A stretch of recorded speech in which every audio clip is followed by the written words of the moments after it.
Hello, my dear students. My name is Shakti, and I welcome you all in Shakti Sir classes. I am an English lecturer since last 20 years, and today we will start present perfect tense. If you are new on our channel, and if you like the video, subscribe the channel and press the bell icon so that you can get the notifications of our videos firstly. So without wasting a single second, let's get on to the topic present perfect tense.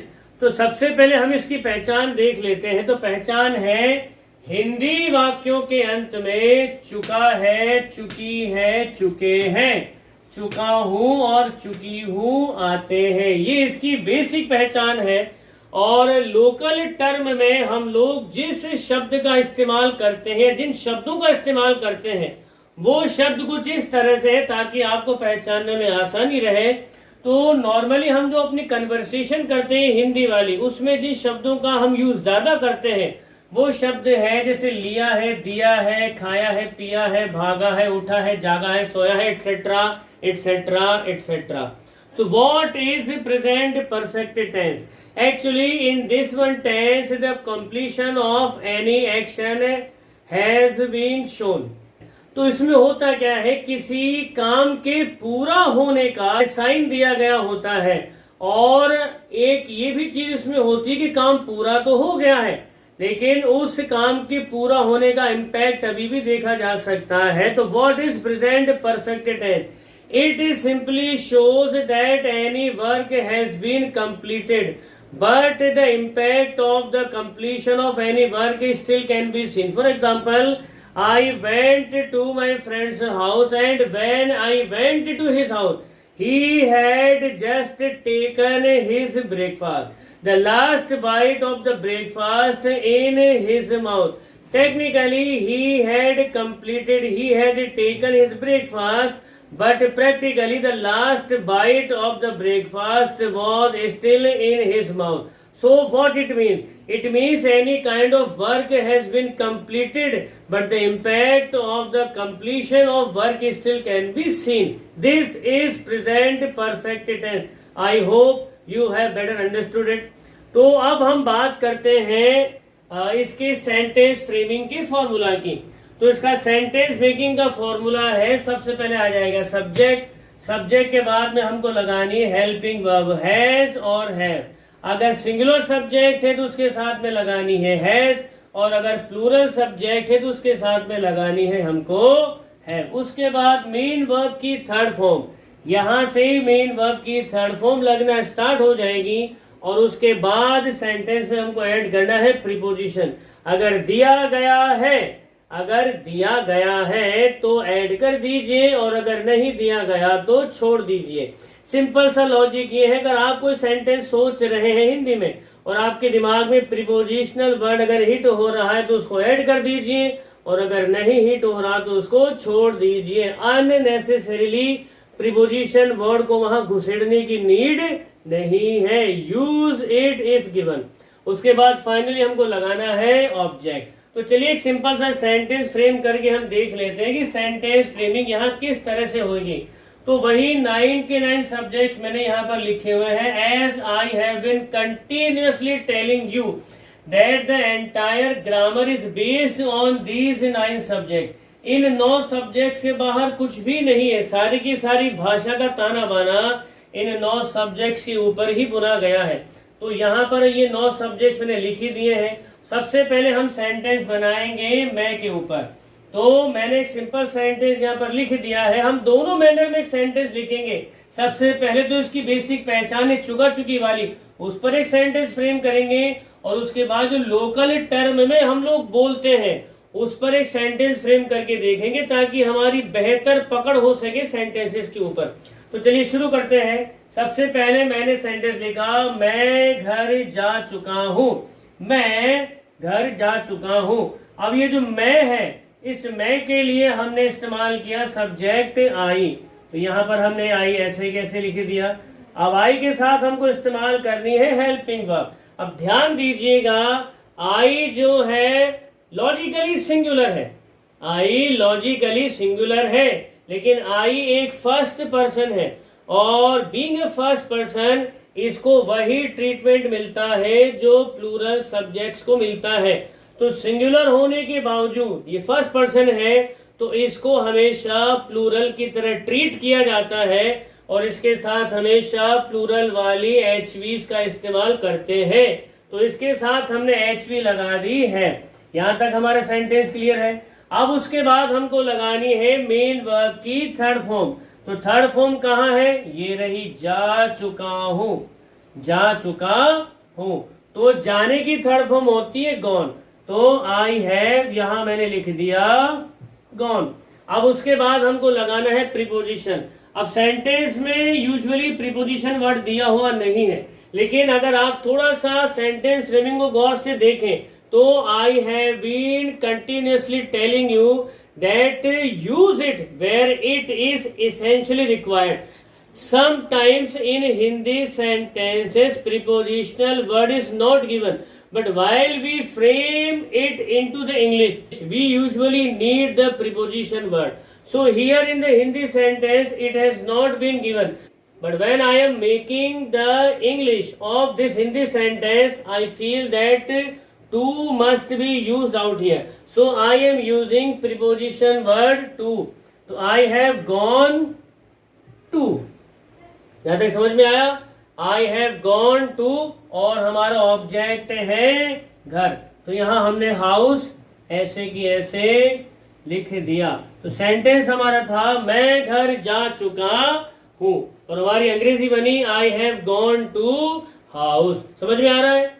तो ये तो था हमारा basic पहचान के अंदर। अब इसी की जो दूसरी पहचान है उसी के अंदर इस सेंटेंस को हम फ्रेम करके देख लेते हैं ताकि और अच्छे से हमारे ये चीज समझ में आ जाए। तो अगला सेंटेंस मैंने बनाया है मैंने खाना खा लिया है।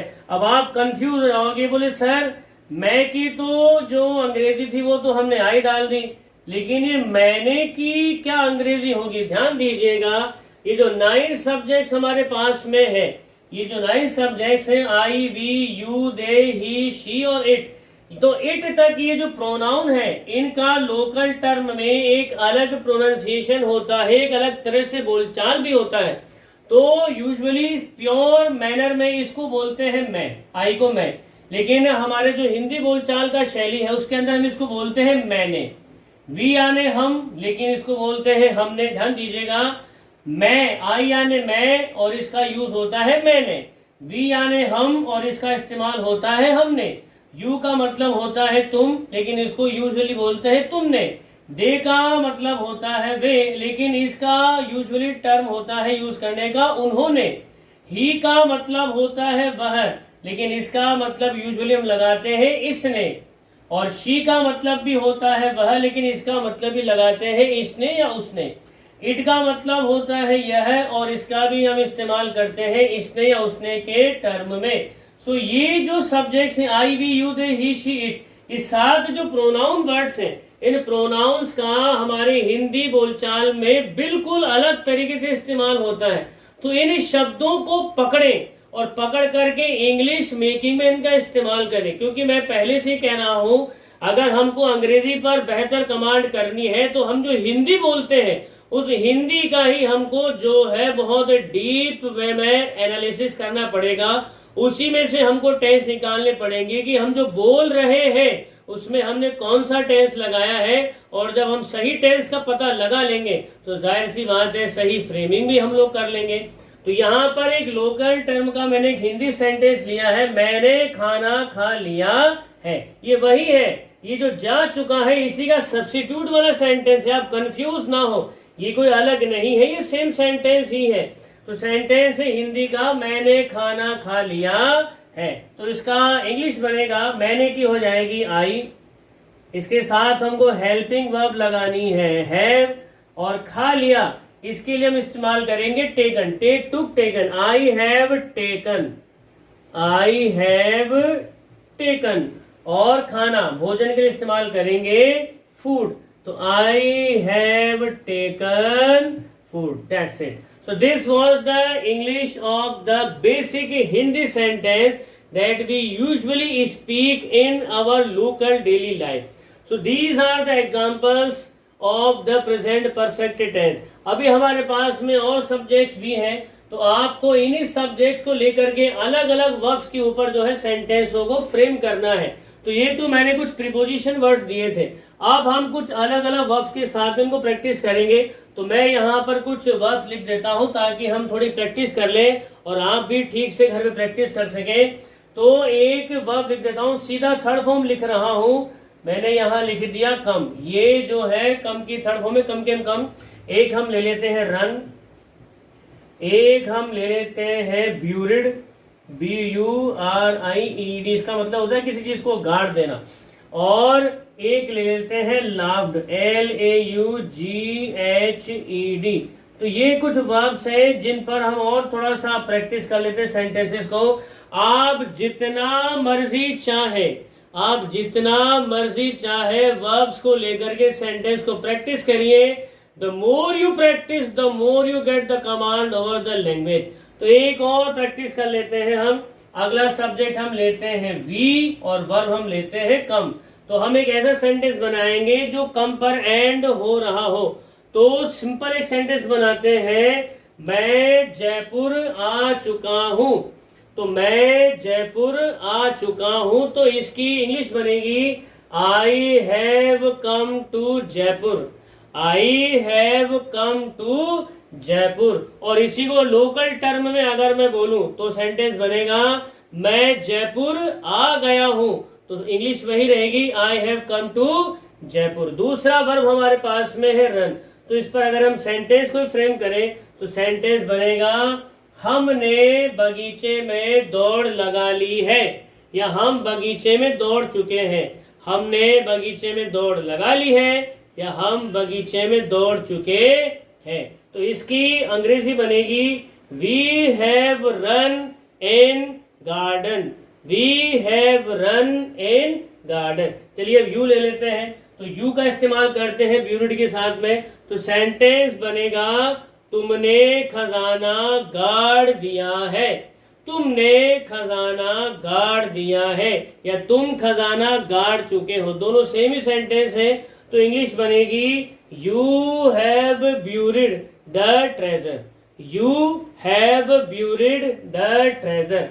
तो एक और वर्ब ले लेते हैं, वर्ब ले लेते हैं लाव्ड और सब्जेक्ट हम ले लेते हैं दे। तो सेंटेंस हिंदी में बनाते हैं। सेंटेंस बनता है वे रवि के ऊपर हंस चुके हैं, वे रवि के ऊपर हंस चुके हैं। तो सेंटेंस बनेगा they have laughed at Ravi, they have laughed at Ravi. अच्छा, इसी प्रैक्टिस को थोड़ा सा और आगे बढ़ा लेते हैं। अब हमारा सब्जेक्ट है ही और वही वर्ब है कम। तो एक सेंटेंस फ्रेम करके देख लेते हैं।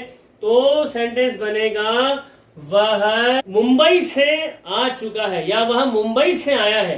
तो सेंटेंस हमारा बना he has come from Mumbai, he has come from Mumbai. दूसरा वर्ब है रन, इसको हम ले लेते हैं शी के साथ में। तो सेंटेंस हम बनाते हैं हिंदी में सिंपल सा, और सेंटेंस बनेगा वह मैदान में दौड़ चुकी है, वह मैदान में दौड़ चुकी है। तो सेंटेंस बनेगा she has run in ground, she has run in ground.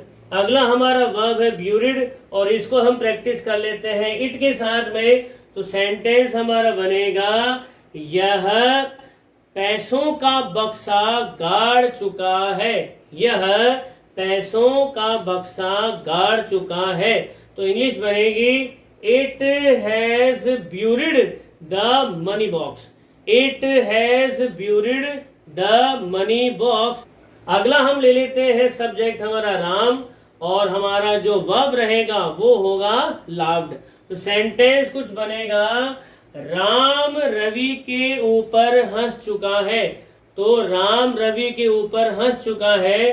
तो इसका जो इंग्लिश ट्रांसलेशन होगा वो कुछ इस तरह से होगा Ram has laughed at Ravi. उसके बाद जो हमारा प्लूरल सब्जेक्ट है बॉय, इसको प्रैक्टिस कर लेते हैं अगेन कम के साथ में। तो सेंटेंस बनाते पहले हिंदी के अंदर राम और श्याम या लड़के जो है प्रैक्टिस करके घर आ चुके हैं. तो boys have come to house after practice. So in this one manner you practice, you can take the verbs of your choice, but I personally suggest you use the verbs of daily life. When you start to practice with the verbs that are used in the daily life, you will start to get the command over the spoken skills, because usually we are in the middle of some kind of a discussion in which we have to use some kind of precise verb. So firstly, I suggest you prepare those forms of the verb, and after that make a database of the advanced verb, so that you can convey your thoughts, convey your opinion, express your thoughts with more convincing way. तो आज की class में हम इतना ही करेंगे. इसके next one class में हम लोग इसके नेगेटिव एस्पेक्ट को जानेंगे. तब तक आप खुश रहिए, मुस्कुराते रहिए. जय हिंद, जय भारत, वंदे मातरम.